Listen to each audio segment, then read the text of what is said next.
சென்னை மயிலாப்பூரில் திமுக பொருளாளர் மு க ஸ்டாலின் பரப்புரை மேற்கொண்டு வருகிறார். அதன் நேரலையை பார்க்கலாம்.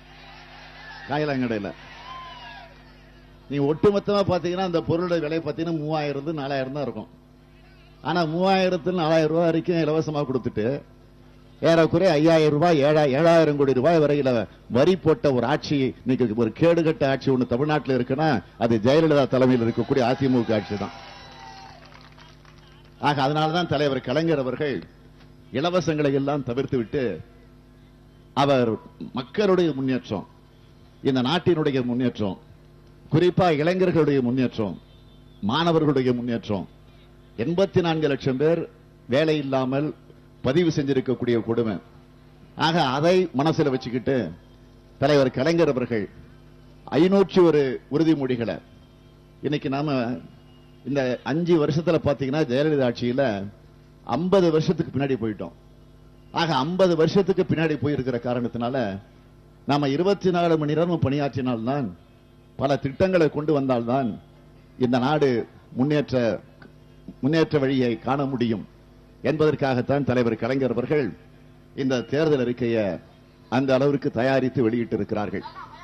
அதுல குறிப்பா உங்களிடத்துல சொல்லணும்னா, ஆவின் பால் விலை 1 லிட்டர் 7 ரூபாய் குறைக்கப்படும் என்று அறிவிக்கப்பட்டிருக்கு. மாதந்தோறும் மின் கட்டணம் செலுத்தலாம்.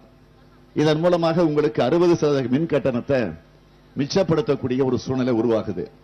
மீனவர்களுக்கு 5 லட்சம் வீடுகள் கட்டித்தரப்படும் என்று கலைஞர் அறிவித்திருக்கிறார்.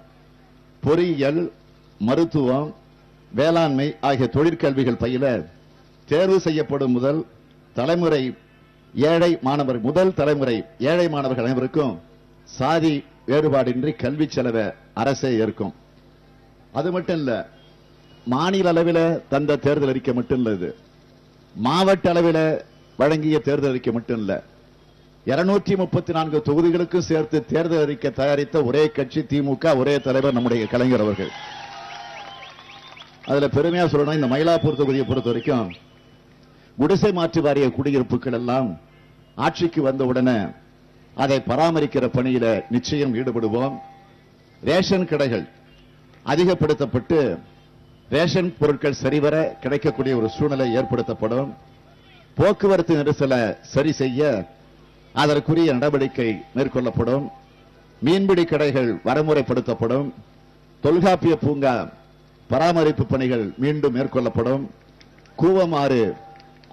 கூவமாறு அழகுபடுத்தப்படும். அம்பேத்கர் பாலம் அருகில் இருக்க